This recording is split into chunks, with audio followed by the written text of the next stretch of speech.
just to get it right, you pronounce your name Jumali, right? Well, yeah. Okay. And what heritage? Where are you from? Where are your parents from? I'm Turkish, but I was born and raised in Russia. Oh, really? Do you go back there often? Like, do you go to Turkey or Russia often? I went to Turkey for 2 years to study in my high school times. In Russia, I've never been back there since I was, first moved from there. Oh, really? But yeah, I go back. I visited a couple times. It's a nice place. When I was in college, I was doing like this research program, and I had this other guy. He was from Turkey, but I forgot what part of Turkey. And he was my mentor for that program. Yep. And he was doing his PhD. He was in his final year, and he was really like trying to get his PhD and teach out of school. And he was really chill. He told me that the Turkish people, they love tea. Oh yeah. Yeah, Like I see him outside always drinking tea. It's like, oh my god. I can put money down now that if I go upstairs to the living room right now, my parents are drinking tea. Yeah.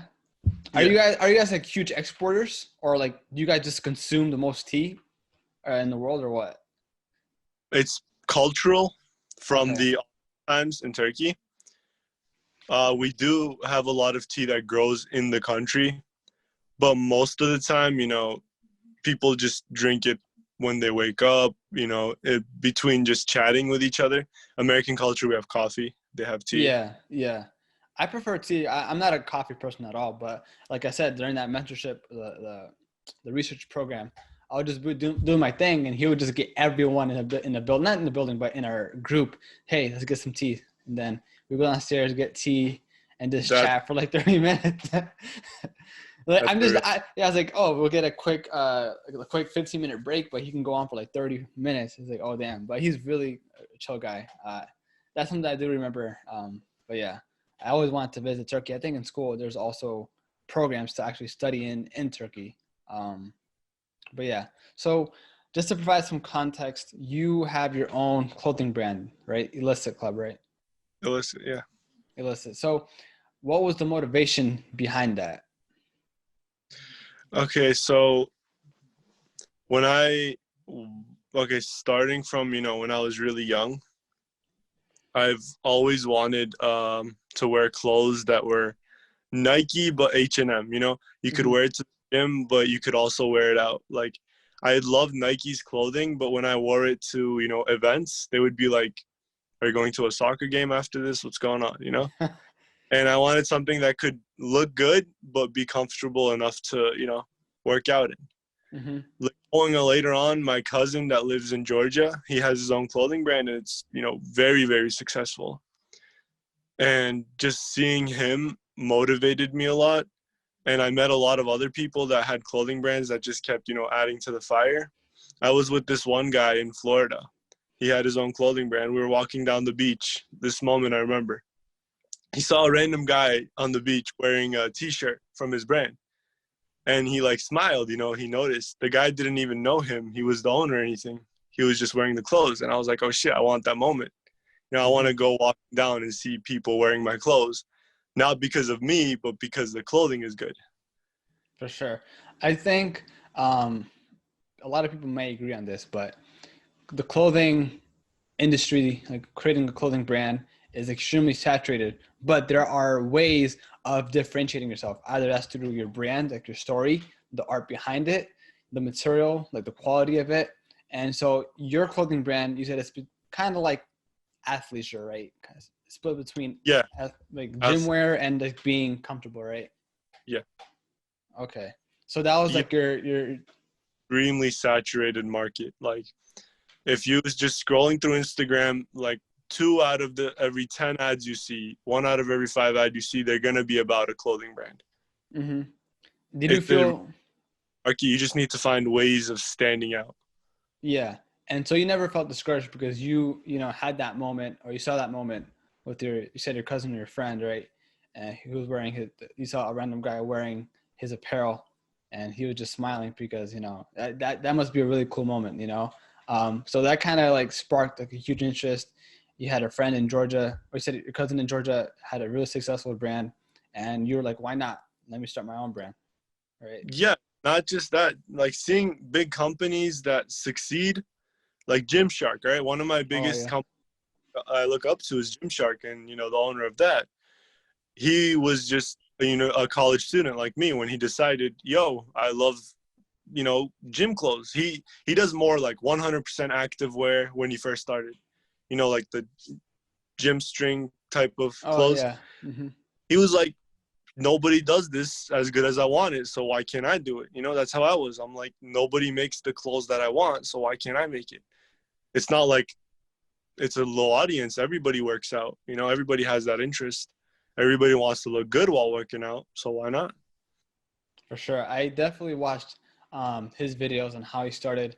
It was so cool because we see the process of him going to these trade shows. He described the moment where he outsourced his clothing and for like this guy in Afghanistan, and he had to negotiate because for every manufacturer, like they don't want to work with everyone. They want to make sure that they get like a good deal too. They're not going to say yes to everyone. And so he was just describing the moment where he negotiated a deal and things kind of like kicked off after going to the trading shows.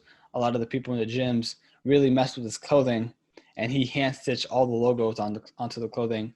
And it was like very well documented, and it's really cool to see that process and how big it is now. I think it's a $1 billion company as of this moment. It's the fastest growing company in the UK right now. Yeah, that's crazy. I mean, it's like the Nike of like gym apparel. That's the Yeah, best way I can describe it. it's So, it's they have a monopoly over the gym. mhm, Nike has sports, they're a little more umbrella. yeah, But yeah. when you get Gymshark all the way. Hmm. So, did you kind of know or what to do next? So you had some people that had their own brands. Did you kind of know what to do next in terms of like the steps to start a brand? I had no clue, man. That's one of the passions of, starting a TikTok. Even though in my friend group, when you talk about starting a TikTok, it's just like things people laugh at you for, You're like, oh, you're going to start a TikTok. And just getting through that was the one inspiration was I had no clue what to do. Nobody taught me. People I thought were like really close to me that had, they had experience. Once they saw competition, they backed out. They were like, oh, you're just going to have to figure that out. From asking somebody, where do you get your clothes made, was a question they had trouble answering just because they didn't want to give away that information. And I was like, you know what? People shouldn't have to start like this. If they want to start, the only, real problem should be how good can you make your clothes while we have the same amount of resources. And I'm trying to give people that resource right now. Mm-hmm. So yeah, when I see your content, like you definitely describe the process of making the clothing brand while you have your own. Yeah, That's definitely very exactly. cool. Competition. Yeah. It's definitely a good resource. People definitely want to learn how to create their own brand. And if you share that story, a lot of people can mess with you, mess with your brand. And that would be a way of having maybe indirect sales as well, just because you're providing value. That happened. I've noticed an increase in my sales just because of the TikTok. Mm-hmm. Wait, so when did you start your clothing brand? There was no technical beginning because I was always trying something. But like when I first had that interest, it was 3 years ago. It's Yeah. about to be 4 when it's in January, when January comes. Mm-hmm. About 3 years ago, I was like, let's get this started. Let's get this going. I had my cousin, you know, like really close person that I started with. I was like, you want to get in with me? We can become really successful. We can have the whole world wearing our clothes. He got all the energy of starting. We got started together. And, when we first start, of course, what do? You go to Printful because that's the first thing you find online. We tried that. The worst quality I could ever find. Like the thing I emphasize in my page most, don't use print on websites. No, You wait, can, print on demand or just yeah, Printful? print on demand in general. Really? Even Guten, Printify, all those? And I've tried Teespring, Printify, and Printful. And they're all bad. But from all the experiences I've had, not one experience was good. And people in my comments, they always, question me for that. It's so good. What I did was I ordered a package from Printful or Printify. I don't know, one of them. I ordered the most expensive option. This was $50 for a hoodie. And just to prove how bad it is, I'm going to unpackage it in a video. In my next video. On TikTok? And the funny part was I ordered this like 4 weeks ago, a month ago. It was supposed to arrive on September 2nd, and it just came in today. That's like, it should already throw you off. Every time that I've ordered from them, the shipping has been off for the start. Yeah, I mean, the only experience I've had with print on demand suppliers is Guten, and I've used their canvases. I had my own art, and they shipped it pretty darn fast, both apparel like hoodies and shirts. I have no experience with that whatsoever. But then again, it might be because of COVID, but if they did say September 3rd, then you would expect, Yeah, I have mail, I have everything just ready to, rush at them. Anyways, for canvases, I feel like it would be more about the art instead of, the clothing. For this one, when it comes in a package like this, I don't know if you've seen my videos, you've seen my packaging. It has the sticker on the middle. You can see the logo. When you open, I saw the video. There's stickers on the inside. It's like a whole experience. Mm-hmm. Before, when you open this, it's a receipt that says, some Chinese letters on it. It's just the hoodie, just in a plastic bag. It's a terrible opening experience. You got to give people feeling of the brand. Yeah, that's the thing. With print on demand, from what I found, like from watching your videos and other YouTubers too, is that Printify, Guten, they're just the middleman. It's very efficient to use them because they're the suppliers. They have the inventory. You don't have to worry about that. However, they don't care about the user experience, and there's no option of like putting your own stickers there or having your own packaging. This just they use your own stuff, and that's the thing. If with an actual brand, you kind of need that experience. For because sure. if not, then you can't really share your story or what your brand really represents. And when you open an iPhone, it's just this is one of the coolest experiences ever. And yeah. Imagine. Wait, so did you first use Printify, like print on demand services, and then you switched to packaging your own clothes, or did you just experiment? I experimented and released. Okay. Sadly. But yeah, and I got the orders and I wasn't happy with them, but I was like, this is the only way I know how to start. And until I learn the way, I have to start. Because I read all these entrepreneurship books. When I'm driving and stuff, I always have them playing on the audio. And the main concept I get from all of them is just start. Whatever you're doing, just start. You'll get better. The more you wait, it's just you losing time. Just start. So I started, and I had all these terrible experiences. First of all, when I'm experimenting, I saw that every package I experimented with came out bad in some way, shape, or form. It came bad. Either the shipping was late, the packaging I never liked, the quality. One time I made a T-shirt that had just the logo right here, just this, but like right here, and it came out right here. I have the T-shirt. Funny. And it's just always came out bad. But I was like, since I need to start, I released it. I made the website, I released it, and then people started, oh, we were all excited for your release, but what the hell is this? Yeah. And then I discouraged, so I shut it down, and I spent another half year just studying, what can I do? I rented out a heat press machine. I tried making my own screens. I tried finding the best, and most efficient way to do it. When you had the release, wait, was it a pre-release or what?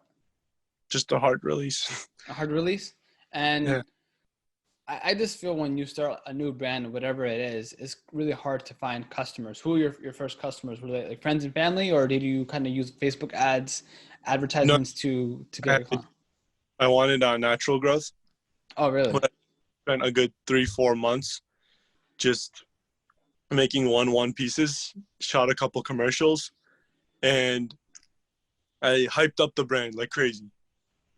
like 2 months, and it was all my friends, and they knew about the passion I had for starting a clothing brand, all of them. That's all I talked about. I want to be a designer. I want to make my own clothing brand. They were like, okay, so something's happening. 2 months of hyping it up, and then I put a release date, and I got a good 7-8 orders, which isn't crazy, but it's 7-8 orders. Mm-hmm. And well, how was the feedback? Terrible. Terrible. But I branded from since then. Everything changed, logo, colors. Back then I didn't even have a logo. I just had this. I didn't have the bear. Mm-hmm. It Okay, was just yeah. So that feedback did not, I mean, it can put you down for a split second, but you could just continue going because from the books you read, it said in the beginning it's going to be hard. You just got to start. You can't overthink things. You just got to do it, reiterate, and get better. Right. You overthink. You're just going to keep holding yourself back. You're going to say, once I learn how to do this, I'll start. And then when that happens, once I learn how to do this, no matter how much you plan, at the end of the day, everything's going to go wrong. You're going to have to provide for everything. So your next iteration was getting or renting a heat press, right? Renting a heat press, yeah. And then I tried to learn how to do that. It came out good, but it wasn't, there was a lot of, you can't use this material, you can't use this material, you can't use this material. If you want to use, for example, a good cotton poly blend, you couldn't heat press on it. You had to screen print. I was like, I don't have the resources to buy all those machines. I just rented it for a month just to test it out. And once I found out, if you want a nice thick one, you're going to have to embroider it on. I was like, I don't have all these resources, so what's the next best thing? I found a manufacturer that has everything. Okay. That way, absolutely no limits on what materials I can use, which printing style I want, a combination of printing styles. So a manufacturer, or by manufacturer, did you use a local supply shop that kind of did everything for you, that had the heat presses, the all the prints? So I have a list pulled up of my 20 closest screen printers. They just call themselves screen printers, but they do everything. And I went to each and every one of them. I asked them for, projects that they've done before. I went through all of them. I found one. And since I started working with a manufacturer, this was last year, I believe, towards the end of the year. I started working with them around November. And ever since then, things just kept happening good, I got exactly what I wanted. I gave them my dimensions. I gave them what materials I want, exactly which blanks I want to use. I got my test products. And when you work with a manufacturer, if you want, I can screen print right here, embroider right here, and heat press right here. There is nothing holding you back. It's just, whatever you want to do. And that's what I like. I like having no limits on the physical limits. I just want the limits of my mind. Yeah.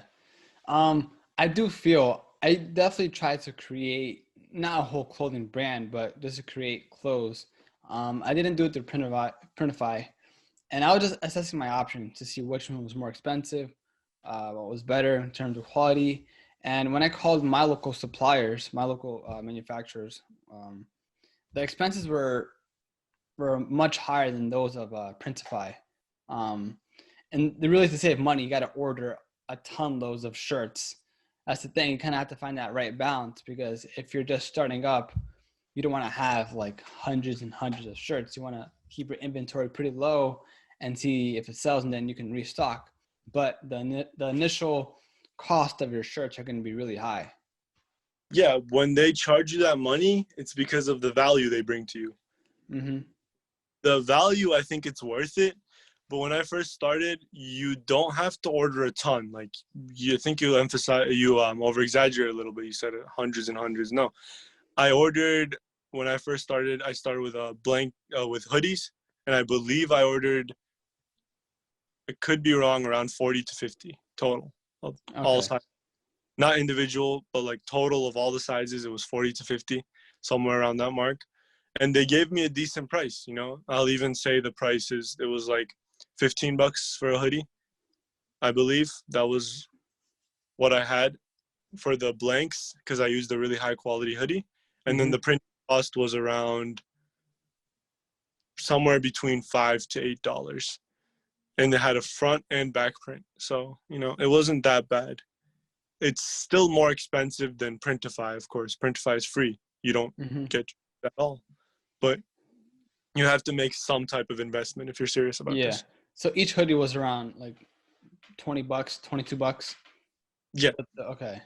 No, I mean, with the shirts I had, it was around $15, $20. And it was just one logo on the upper left side of the chest area. And I don't know, maybe it was the area that I was living in, or maybe I didn't do enough of my due diligence. Confidence, because those people work with a lot of young entrepreneurs that get excited for a month and ask them for pricing, dump a bunch of money on them so they can work. You got to stand out. You got to pretend like the pricing is good. You got to negotiate with them, because they don't have a flat rate fee. No place I went to has a flat rate fee.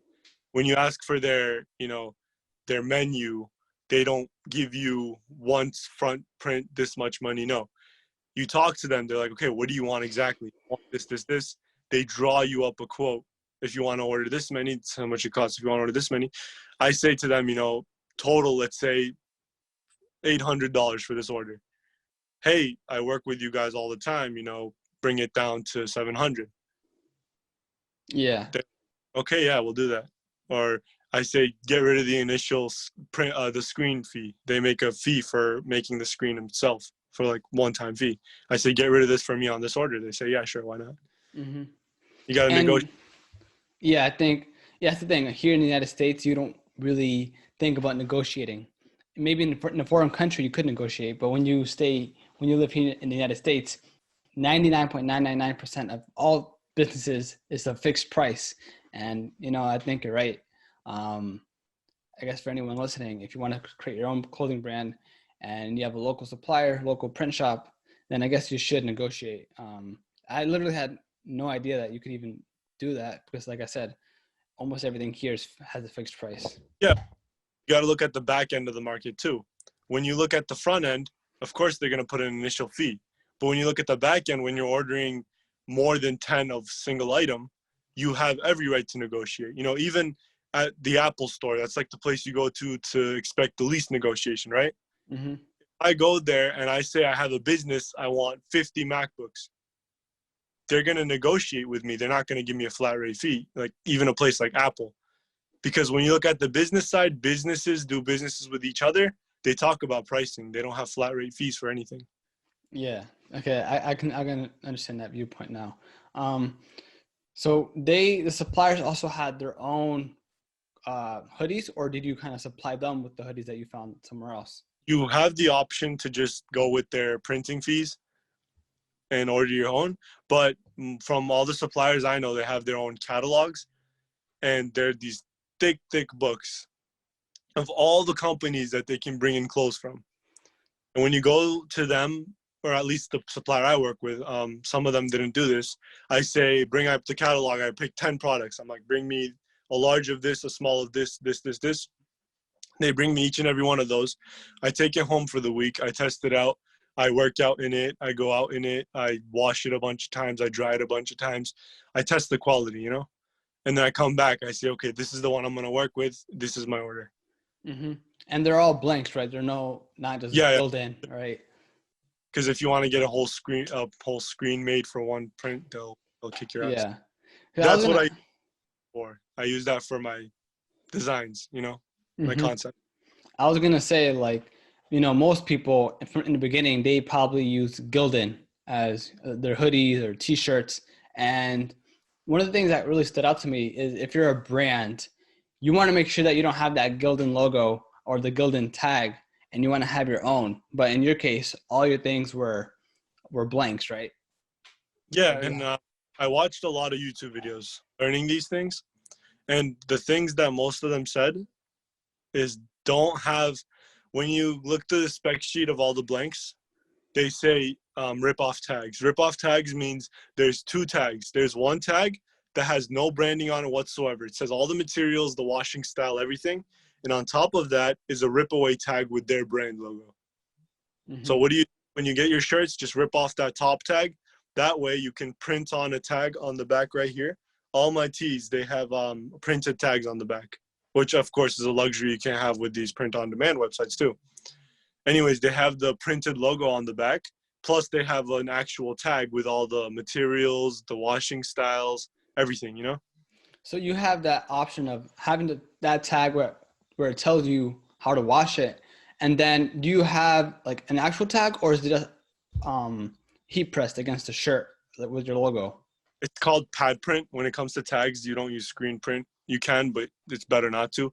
It's called a pad, and it's this metal, I guess, laser, and it just, I don't know how to describe the exact process, but they carve out your logo or whatever on a piece Okay. of, and they just pat it down with the material that never washes away. So if after a million washes, this will go away, but that will never go away.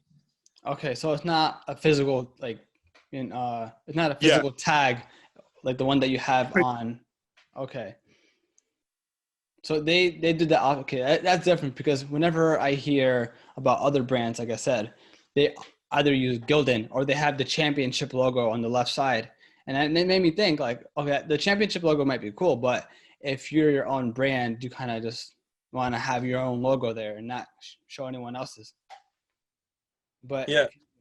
There is some designers where, like, for example, you know, those sneaker designers on TikTok, they yeah, take shoes and they design. Yeah, there's some people like that in the clothing world too. I've come across a lot of them. I respect them for their work.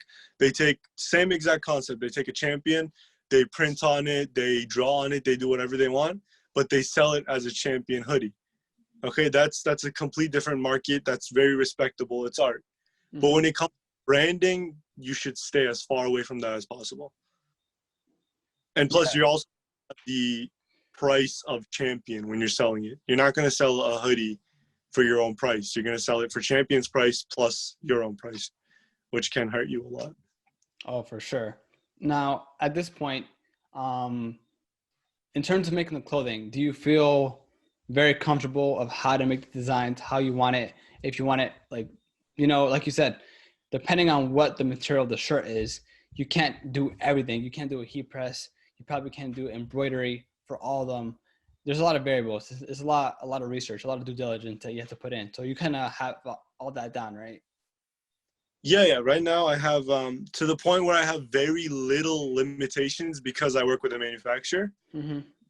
For example, if a material comes like a full cotton, when it comes to full cotton, you can do whatever you want. You can embroider, you can screen print, you can DTG, heat press, whatever you want to do. When it comes to poly blends, heat press doesn't stick. So Mm-hmm. when I get material I really like with a high poly blend, then I would go and I would screen print on it. I tell them I want the front, design screen printed. I want the side embroidered. I want the tags padded on. I tell them exactly what to do so I don't have limitations when it comes to putting the design on the shirt and picking what shirt I like. But I do have the limitations of, 7 hours in the middle of the night of trying to come up with a good design. Yeah. Are you familiar with the Santa Cruz brand? Santa Cruz. Yeah. So is that I feel like the logo's somewhat thick. I don't think it's direct to garment. Is it what's that one material? It's like polyplaster? Is that what it is? With the Santa Yeah, Cruz shirt? same concept. It's heat pressed on, but the film itself contains different types of inks in it. Mm-hmm. It can. Yeah. I don't like off the top of my head. I don't have a feeling of the Santa Cruz logo that you're talking Mm-hmm. about. So be exact with you, but from what you're describing, that's what I think it is. Like if it's Okay. like you know, or it can be multi-layered screen prints too. They do that. They wait for it to dry. They put another layer. They wait for it to dry. It gives it that thicker, more anime shirt feel to it. Mm-hmm. What do you prefer? Do you like that thick logo, maybe with the embroidery, or what? What's your style? Or do you like everything? Depends 100% on the material I'm working with, the design I'm working with. Like I wouldn't have a big design on the back and make it a poly blend. I would make that 100% cotton because when you have that thick design on the back, it's not going to give people the comfort of a workout shirt. Yeah. Okay, so it's going to be poking them in the back. So I want to give them the false feeling of this shirt is comfortable, but it's not. You know, if I'm working with that, I have a muscle shirt that's 100% polyester, one of my best-selling product by far. And it just says, not even the camo box logo. See this white right here? Right in the middle, right screen printed on. That's all. It's a muscle shirt. It's black, and it's 100% polyester, and you could work out in that for hours and be comfortable, feel like you're shirtless. And I like that. I like that simplicity feel of comfort. For sure. I think with using a 100% polyester shirt, it's really difficult. I think I tried to tie-dye a polyester shirt, but you need the right sort of tie-dye for that. You got to use 100% cotton for the generic sort of tie-dyes that you got on Amazon, for example. Yeah. So yeah, so now that your only limitations are kind of like your creativity now at this point, because you're working with a supplier, a manufacturer. Now in terms of like competition, branding, marketing, you have to learn that too, right? Oh yeah. And technically speaking, you can never learn marketing. Marketing is is a game of adaptation. Marketing by the day. Trends come, trends go. You just got to keep up with them, okay? You have to be really creative when it comes to marketing, because once you introduce a new way of marketing that no one else has done, that's going to attract a lot more than copying someone else's marketing tactics. I'm trying this new marketing tactic, to say, and I'm not afraid to tell people, because, you know, that's my whole message. You know, everyone has the same. Anyways, so I'm putting basically these signs all around town. I'm putting my logo on mannequins at the mall. I'm putting them in as many places I can without any, this is my Instagram, without any, this is my website. I'm just getting people that are local to me, you know, used to my brand. It's putting it in their subconscious, even if they don't pay attention to it, when they see it and walk by. And then in a couple of months, I'm going to release a high cost, just a blast of, you know, billboards and stuff, whatever it takes. I haven't really worked up the details. And when people see that with the website and everything on, they're going to be like, I recognize this from somewhere, you know? Yeah. And it's just a new marketing thing that I'm trying out for myself. Okay, so you are just experimenting with your local area first, right? Yeah. Or that's really heavy on local? When it comes to more of a national playing field, it's always good to go with a affiliate marketing. Go with a too famous, but, you know, 50K, let's say 20K follower type of people. Send them free products, talk to them, get them to, you know, share. I like with a lot of gym, you know, people that go to the gym. And most of my customers, they don't even follow me on Instagram. They see their favorite, you know, local hero, local gym hero, gym rat, wearing my shirt at the gym. They ask them about it, or they see them post a picture with it. They click the link directly from them that they send, and they buy. You know, they test it out. They like it. They order more. So that's what you do. You do use influencer marketing, and of course, Yeah, kind of use your strategy where you.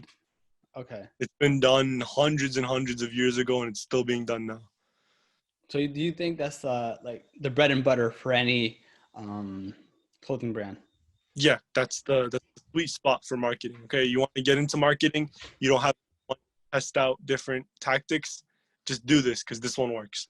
Because when let's say you're a big influencer and I'm messaging you, I'm telling you, hey, this is my brand, can you check it out? I'll send you some free stuff. You say, yeah, sure, send it to me. I'll post a picture with it.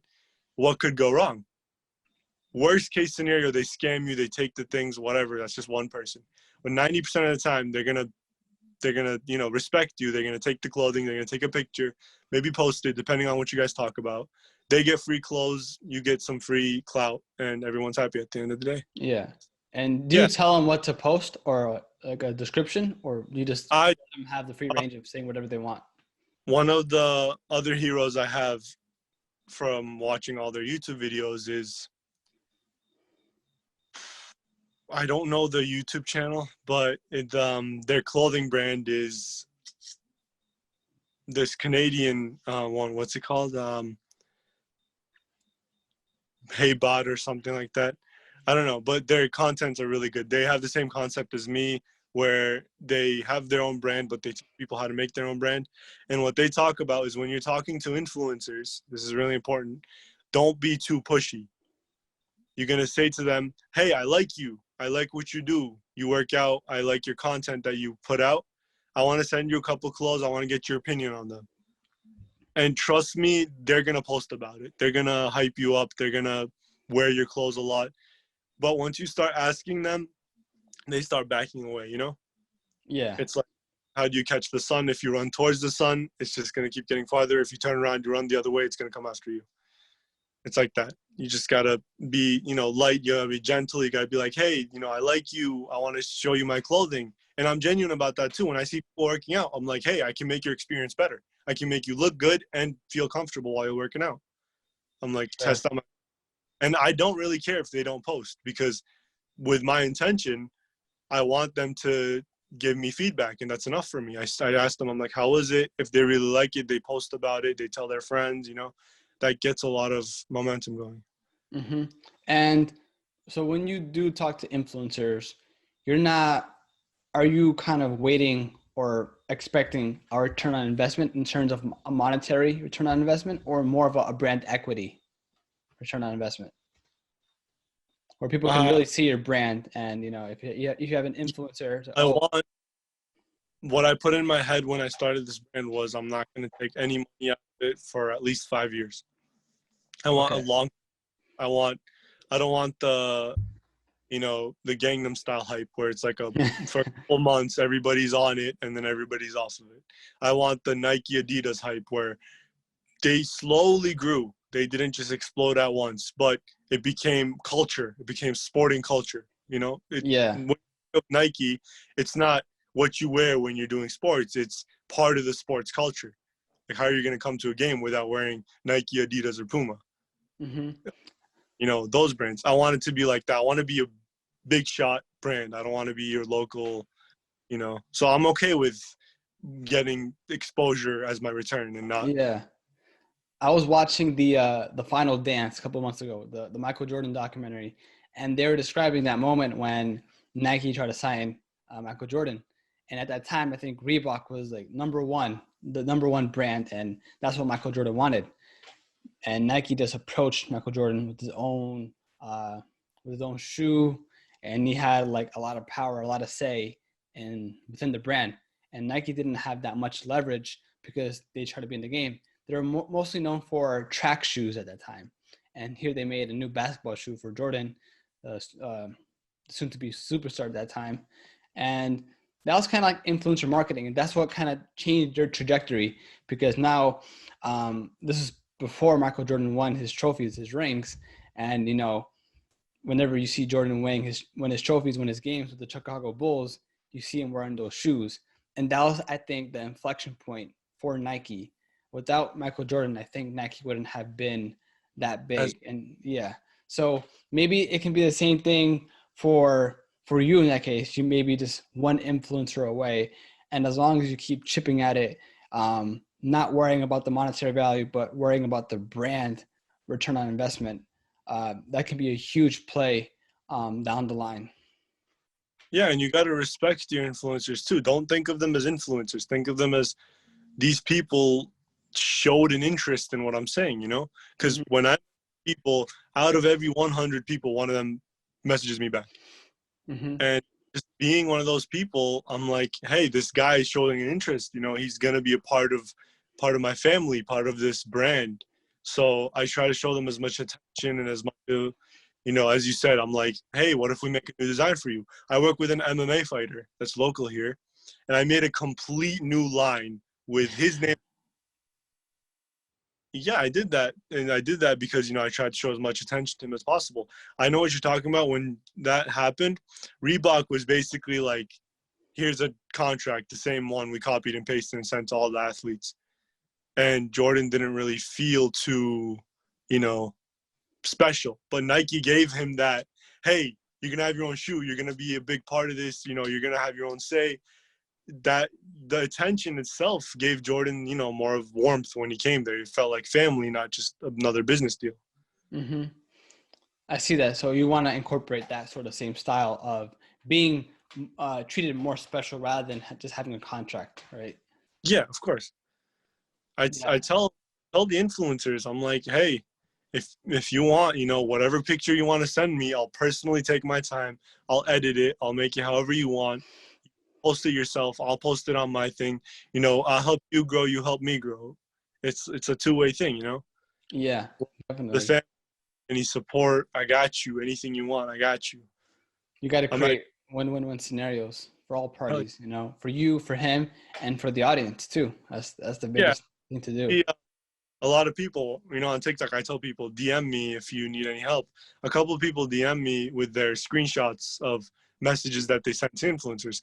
First of all, the biggest mistake you have is you're copying and pasting one message.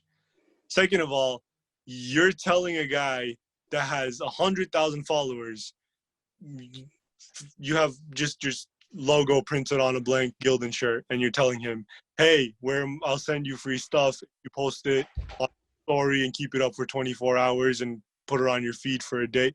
I'm like, what's going on? You're not that big. You don't have the right to do that. You got to approach them, be like, hey, do you like my brand? Hey, if you like it, let me send you some free stuff. I want your feedback. I'll talk to them. Don't copy and paste the message and send it out. So what's your process, or how does your routine look like when DMing your influencers or any influencers that you want to work with? First of all, I don't DM. I don't just go through like a lot of people do. They'll go through their niche. They find Mm-hmm. a work. For example, if I was like the other people, I would go to a workout niche page, go to the likes, and just DM everyone there because they have a little bit of interest. No, I go through people's feeds. I see how much they go to the gym. I see what they're wearing while they're going to the gym. I see if they need any help, if my brand is going to give them any value. If I see someone that has extremely good drip at the gym and it looks pretty comfortable, you could tell if something's comfortable from just looking at it. I don't, I would message them, be like, hey, check me out, whatever, but I don't push them too hard because I see they're fine. I'm not going to add too much value to them.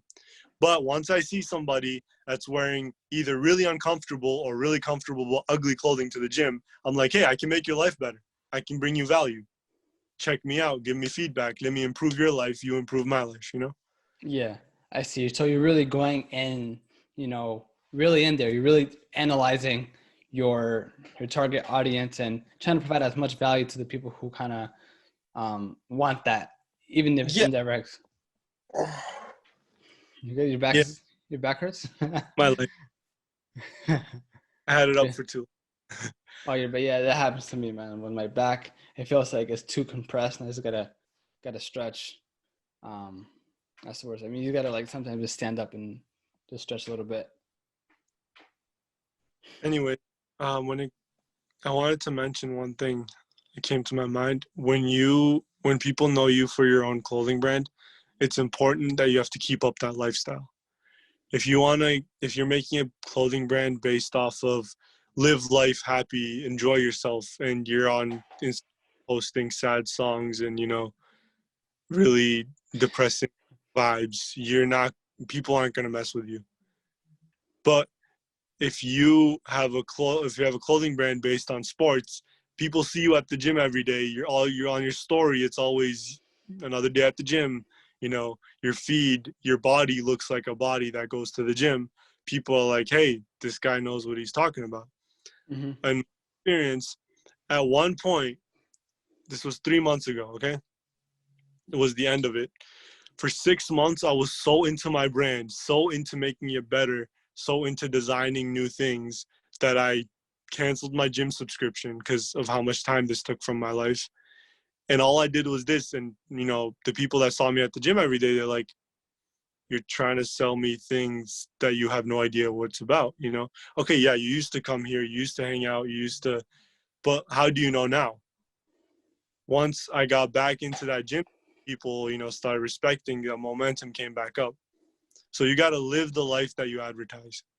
You can't have your personal page saying one thing and your brand saying something else. Yeah. Wait. So for your brand, are you the nucleus of in terms of like representing your brand, or in other words, do you have your own brand, Illicit, and then you have your personal brand? How close is your personal brand tied into Illicit? Are they two independent parties, two independent pages, or do you kind of intertwine them as best as possible? I try and keep them as separate as possible. Okay. I a lot of people that keep them really close, but I don't want that attention that I want my brand to have.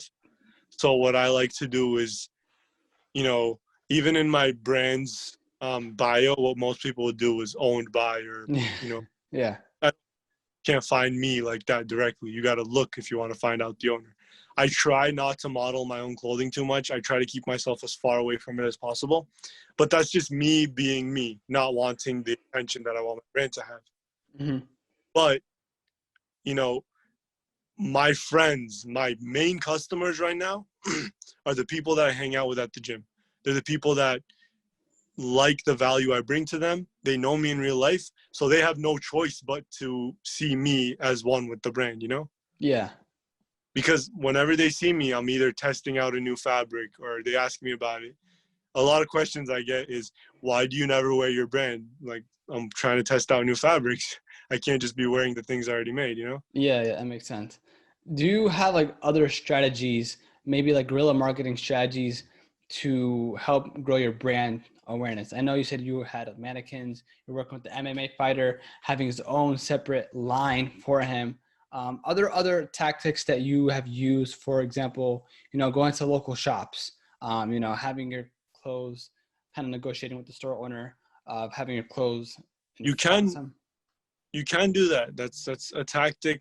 I don't want it for my own brand, but yeah, it's a wonderful tactic. You get a lot of exposure on your brand, but I don't want people affiliating my brand with local shops, you know? I don't want them. I want it to be exclusive. I want it to be, you if you want this, you got to go to their website, you got to order one, you Mm-hmm. know? Yeah, I respect that.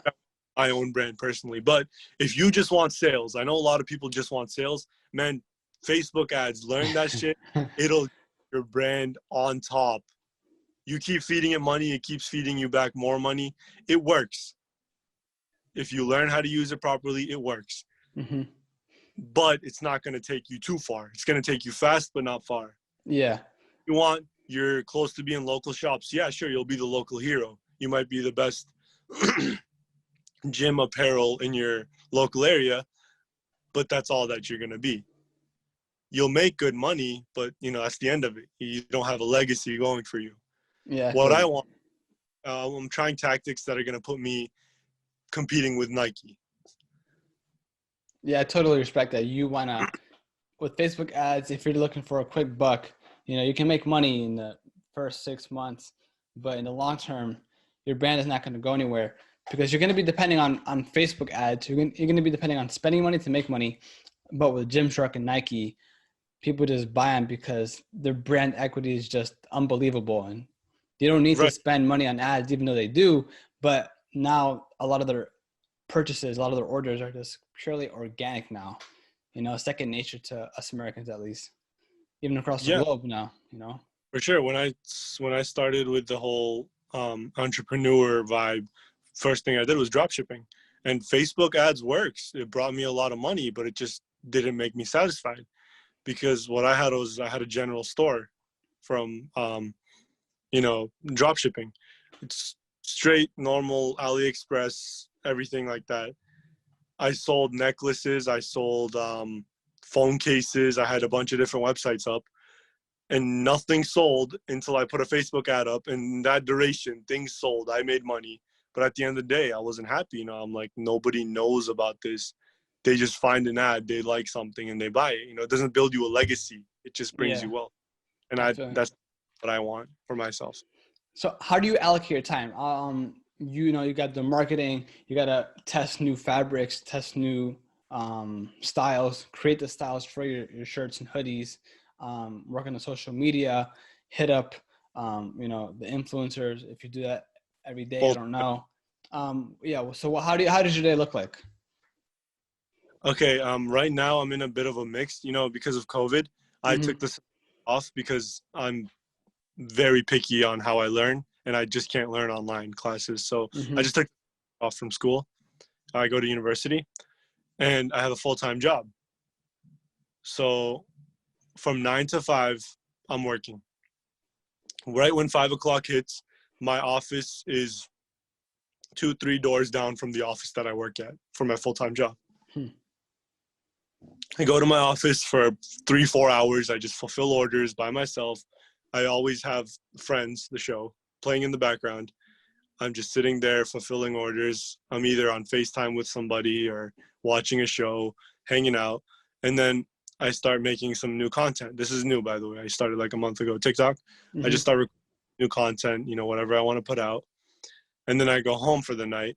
When I get home, that's when I take out my laptop and I start, reaching out to influencers. I start scrolling through Instagram, finding people, scrolling through TikTok, finding workout pages, whatever it takes.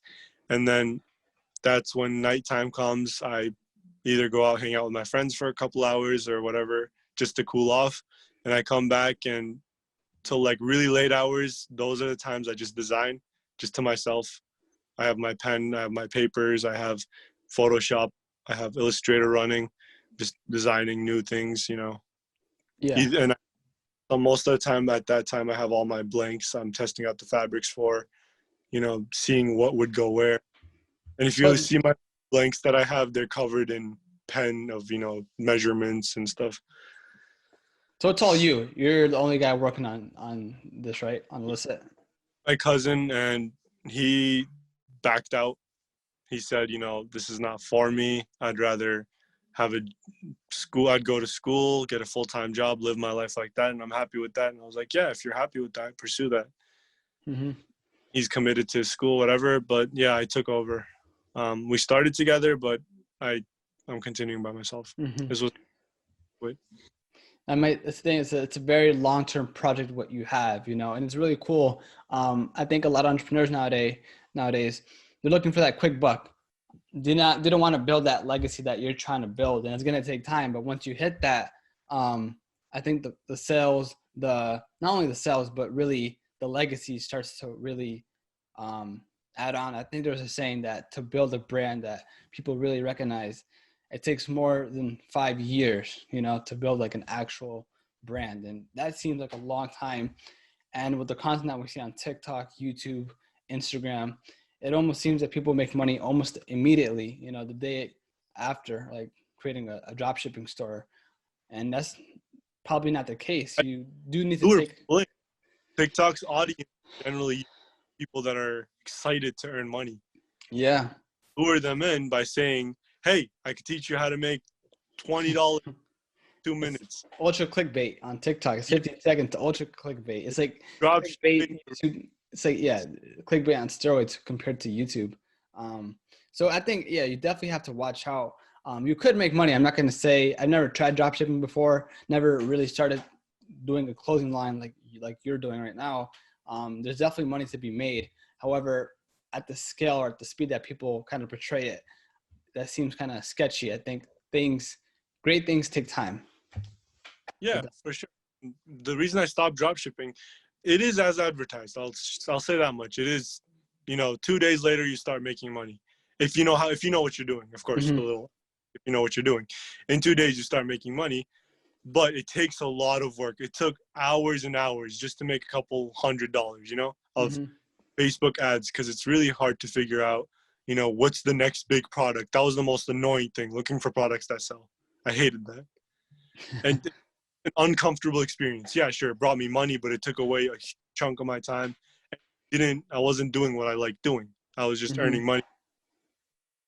Like entrepreneurs, why do they want to be entrepreneurs? They want to be their own boss. They want to love what they're doing. They want to work whenever they want.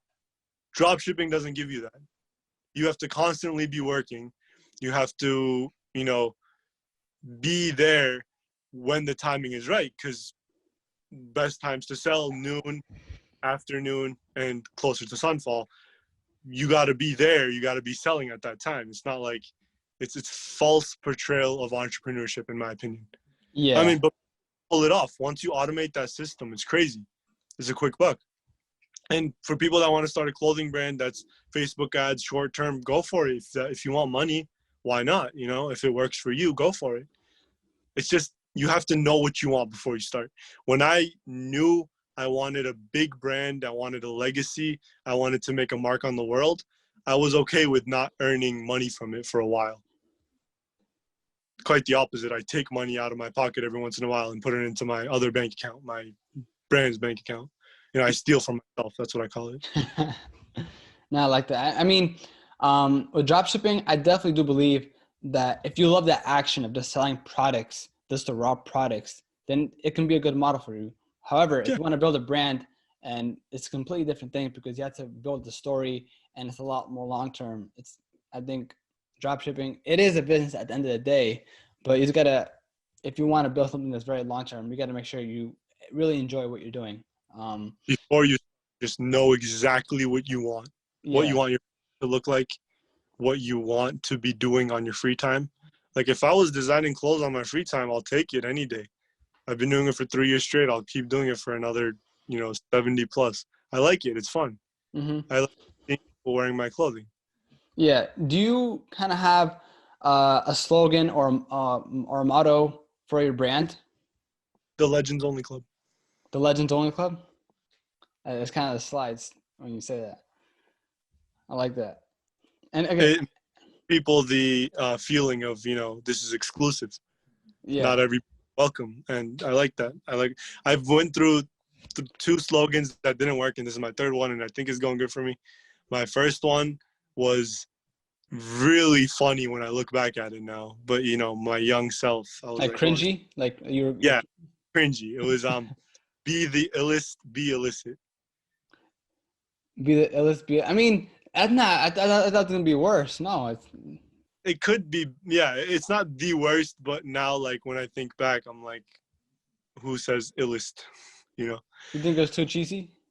Yeah, I thought it was a little too cheesy. And then my second one, I liked it. Rise when you fall. Okay, yeah. So It was wait, on, and I now, recently just on this release, I changed it to the Legends Only Club. so just to clarify, is your brand purely for gym apparel, or is it like athleisure, kind of like just chill wear too? It's it's that sweet spot in the middle. Okay, okay. So you It's can do not the best of both sporty worlds. where you can't wear it out to hang out with your friends. You can't wear it to, family events. No, you can wear it. Like if I were to wear this shirt right here to a family event, it's cool, it's casual. But if I Yeah, wear it to the gym, I know it's comfortable. I know it's going to give me a good, comfort feel when I'm working out. It's going to give me that yeah. flexibility I want, No, you know, definitely. sweet spot. I was gonna. Oh my god, I was gonna say something that's kind of like funny. I forgot what it was, but uh, how long did it take? I bet one of the hardest things was how long did it take to find the name for your brand? Probably took you forever, right? Hey, man, when we first started, okay, first of all, I clickbaited my cousin. You can obviously tell by the fact that he quit. I was like, hey, we're gonna be legends, we're gonna be millionaires, everyone's gonna know us, everyone's brand. Come work with me, let's do this. And he was like, yeah, let's go. 1 year later, he's like, dude, it's not going anywhere, I'm out. When we were together, we built three notebooks of names, Damn, dude, three three. notebooks, the actual full page ones. And we just kept crossing them out and crossing them out and crossing them out. And then we came to the last 10 where we got into huge arguments almost, and we stuck with illicit. But you had to add a little bit extra because illicit.com is probably taken, right? But you have to add, illicit, and I like I like the fact that club is there. Illicit yeah, is the club is the hub yeah, yeah, where you yeah. bring. Because on your social media, you can just write illicit, but your actual domain, it would be illicit club. I have my company registered to, the state as illicit. Oh, really? Oh, you already have your LLC and everything? Yeah, I have everything set up and I'm registered as illicit, not illicit club or anything. Club I don't put as part of my brand. That's why it's not in any of my tags. It's not in any of my, it's not anywhere. It's just the hub. It's where you go when you want illicit. It's the club. Mm-hmm. Do you have kind of like other projects, plans to kind of increase or, raise your brand awareness? Person to know. I'm working on a supplement line of Ooh, pre-workout bulk recovery. damn. So that's in the works. You're That's in cooking the that work. up? I'm You're cooking cooking it that up. up? Yeah, I heard the supplements business, it's a totally different monster to conjure. You got name it. It's crazy. All the different, right now I'm talking with all my favorite people from the gym. Not like my friends, but like the heroes, the people Yeah. that come. I'm like, okay, what do you like in your pre-workout? And they're just curious. They're like, why do you keep asking me these things? I'm like, oh, I'm just trying to pick the best one for myself. What percentage of this do you want? What percentage of this do you want inside? What works best for you? And I'm just trying to gather much information. I already found the company that I'm going to work with. We're already talking numbers. I'm talking with the designer that's going to design the actual, and I'm going to put a little teaser up and either tomorrow or just. Damn.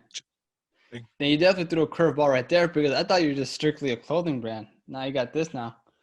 I'm trying. Nah, it's cool though. It's cool though. You know?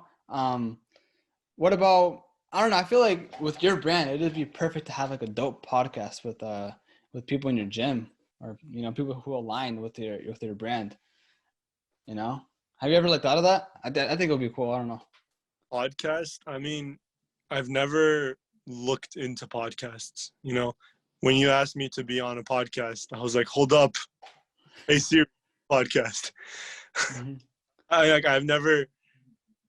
I just thought of it as like a radio talk show. I've never been into podcasts. I know a lot of people, a lot of us people, entrepreneurs, they listen to podcasts, and I only know that because of all the advice I see when you're driving. Don't listen to music, listen to podcasts. No, I like to listen to books. I don't really. I've never tried. Okay, I'll give it a shot. I'll start listening to podcasts, but to be honest with you, I'm not even a consumer to start being a provider. I'll say it like that. I feel you. I respect that. I mean, it does take time to do a podcast. You gotta DM more people to be on the show and whatnot. And plus, you're a one-man squad. Now working on this new project, your supplement, creating new designs, working on the ads if you're still doing that. It's kind of hard, you're doing everything yourself, but that's kind of the beauty of like working by yourself because you know everything. And then as you start to scale and you need to hire people to scale, you kind of know those jobs, those positions. Oh, if he or she is not doing the job that you want, you know what they kind of have to fix because you've been there and done that. You're literally everything in the beginning, doing everything. Yeah. I bring two designers. Basically, I didn't want them to have any creative freedom. It's just, here's a picture of what I want, put it in Photoshop, make it a vector, do all the dirty work for me. Because when designing, you design, that's the creative part, and then the dirty work is getting that design into a vector file, getting that vector file to scale up, scale down, making product photos, all that dirty work takes hours. I tried hiring people. None of them did it the way I liked it. You know how you format Illustrator files where things are easily accessible, everything's labeled. People didn't have that. They worked. It just bothered me, and I tried two different people and then fired both of them, just stuck to myself. It's going to take me 3-4 hours extra for each design, but you know what? I'm okay with it as long as it's done right. Yeah, that's the thing. I mean, I have literally no experience in this, but from what I hear from other entrepreneurs is that at some point you kind of have to let go. You're only one guy. You can't do everything. And of course, your vision is not going to be 100% matched by the person that you hire. There can be like 95%, and you kind of have to let go of that. And it's going to be very difficult. Just talking about it seems difficult because it's your baby. This is your brand, and you want it to be the exact vision that you portray it as. But not everyone has that same kind of vision that you have. McDonald's. Have you seen the movie? The founder? Yeah. Yeah, those two guys they didn't want to scale, but that guy did, and that's kind of messed up. I'm not gonna lie. Like when I watched that movie for the first time, I saw what they were saying, Any other person would have been like, this guy's offering you money. Why doesn't he take it? I saw, the look in their eyes when they first went into the first other McDonald's place and they saw, oh my God, this is not how you do it. That's not how you do it. I saw the pain in their eyes and I was like, I understand. It's brothers. Yeah. Just like people always tell me, when you have to start hiring people, you're going to have a hard time. I'm like, yeah, I am. I freaking hate people that try and do things that I want them to the way I don't want them to do it. Yeah. But then again, I mean, it's going to be a learning experience, just like you didn't know how to start your clothing line. And now you kind of, the only thing limiting you is just the creativity that pops out of your brain. And, you're going to have to learn to that like anyone else, like any entrepreneur. And like you said, you kind of started and you're looking years down the line to build your legacy. So it's definitely going to be a challenge, but I think as entrepreneurs, you just adapt and you learn. Yeah, man. Every time I turn a different age, I have to look back and I say, am I happy with what I did? Being 18, did it treat me well? Am I safe to go to 19, Yeah. How old are you now though? 19. 19? Okay. So you're what, well, you're not in school right now, but what, you're a sophomore or you're going to be? I dropped out of high school freshman year. Oh, okay. Turkey. I went to school, kind of, not really. I hung out with my friends for 2 years, and just chilled. And then I came back. I started as a freshman in college. And when first I took a little gap of a year break. I started as a freshman in college. And then I took another gap semester. This is the one I'm in right now. Okay. I'm just like, because the reason I went to Turkey was a friend of mine said, hey, I'm taking a GED. I'm like, what's that? Hey, you can do high school in 3 months. I'm like, why doesn't everybody do this? I just went and I'm like, hey, Dad, if I can finish high school in 3 months, why can't I just take 4 years break? And he's like, I mean, if it works, why not? So I dropped out, came back, did my GED, got my diploma, got into university because my ACT scores were a little high. Mm-hmm. So I got into college, and I took a year off, and now I'm taking a semester off because of COVID. So I'm a freshman second semester. Oh, damn. So you finished high school in 3 months? GED. Have you heard of it? No, yeah, but it's just crazy. Like, I mean, I guess that does make sense. You gotta bust your ass, I'll tell you that.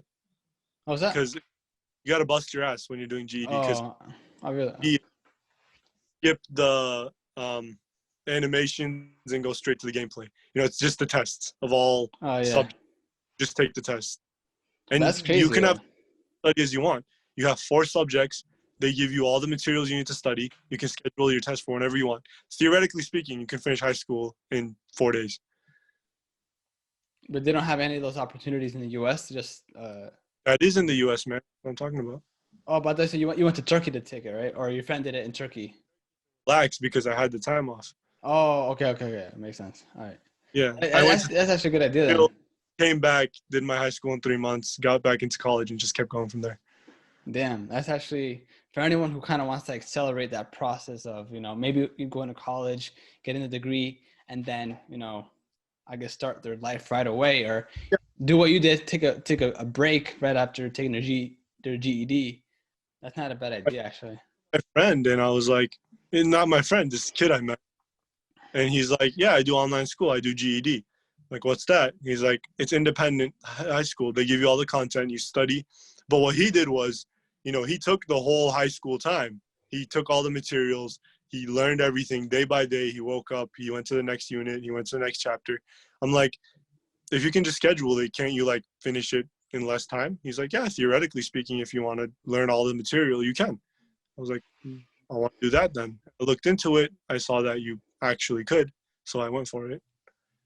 And funny part is the people that made fun of me for dropping out, my high school friends, I got into college a year before them while they were still seniors. That was my favorite. Damn, actually, that's actually pretty impressive, and everyone's like, you're throwing your... I mean, you can say the only downside to it is, the the social life you get in high school. You kind of lose that experience, you know. But if you know what you want in life at an early age, then you know, if you have a goal in mind, then go for it, right? I prefer the maturity over the social interactions. When I went to Turkey, I attended a religious school there. That was my excuse for going. And every time they gave a break, let's say they gave 2-week break from school, we went out to Paris, we went out to Germany, you know, all the European countries. And you learn by being a tourist, talking to people, you know, learning all these new cultures, and, you know, it just opens your eyes, I think, more than high school would have. Yeah, I mean, especially at that age, you kind of just absorb everything and learn. You know, I've only been outside the country. I mean, of course, I went to Colombia and then I went to Thailand, and it's just cool that you get a I want different to. perspective. You get a different perspective. I'm just gonna leave it at this last one thing. I don't want to take too much of your time, but I feel a lot of businessmen when they go to different countries, they look at products that aren't or ideologies that aren't implemented in different parts of the world. They bring it back to their own home country, and they represent or they replicate that same exact model. You know, and it's all because they went to a new country, learned to do a new ideology, a new perspective, or maybe even a new business model, and they just implement it in their own home country because that doesn't exist, and it's all because of that experience. And I think that's really cool. Red Bull did that. Yeah, it's crazy. The One of the exact name, yeah, it's the exact same name but just translated, right? Yeah, uh, that uh that's what it's somebody No, went. Austria, right? It's Austria. Yeah, this Austrian man went to countries, Asian country. He drank it. He's like, "Yo, why don't we have this? What the hell? This works." You know, I was on an airplane flight. He's like, "This kept me up. I needed to do. Why don't we have this? What's going on?" Now it's one of the biggest brands in the world. Red Yeah, Bull and it's represent. crazy. Yeah, they do everything. Their brand is crazy. It's not just an energy drink. They do events. They have teams. They have soccer teams. Like Right. they have these huge guerrilla marketing plans, like the guy jumping off from the stratosphere, basically Right. space. And I think you probably watched that same YouTube video of how Red Bull got so big. I don't know if you watched it, but it's just crazy. Like they're more than an energy drink. They're everything. Like they represent. It's kind of like they're a media company slash sports company, and then they happen to sell energy drinks. Right. It's crazy what they're doing. You know. That's a good model. But yeah, bro, Jamali, I don't want to take too much of your time. It was a pleasure talking to you. So where can people find you, like your personal brand and, of course, Illicit? You can my username, Instagram, Illicit Club. Just go there. If you want to ask me any questions, my DMs are always open. I try and answer as many questions as I can. If you want to go to TikTok, Guy with a Brand. That's it. All I do is teach you guys how to open your own clothing brand, the best way to do it, the worst way to do it. Anything you want, I'll try and provide. You know, my DMs are always open. I try and answer as many questions as I want as I can. My bad. Find me, Guy with a Brand, on TikTok, Illicit Club on Instagram. Support my brand and make the most comfortable active wear you can find. For sure, man. So I'll put all that in the show notes, the URL, the link to your site as well, if anyone wants to check it out. And yeah, man, I'm just really excited to see where your brand goes. Uh, it's gonna be really cool to see how it goes in the next 5 years, how your new project, your supplement business or your supplement product is gonna go. I think your mindset really intrigued me, and in terms of like the vision that you have for your brand, for the legacy that you want, and I think that's a really good mindset to have, to think 5-10 years down the line and where you want your business to be. You know, it's not super transactional. It's just all about legacy, you know, and that's kind Yeah. of a different formula of business that you don't really hear about younger entrepreneurs nowadays, I think, you know, so I totally respect that. Me. All right, man. Thanks. Thank you.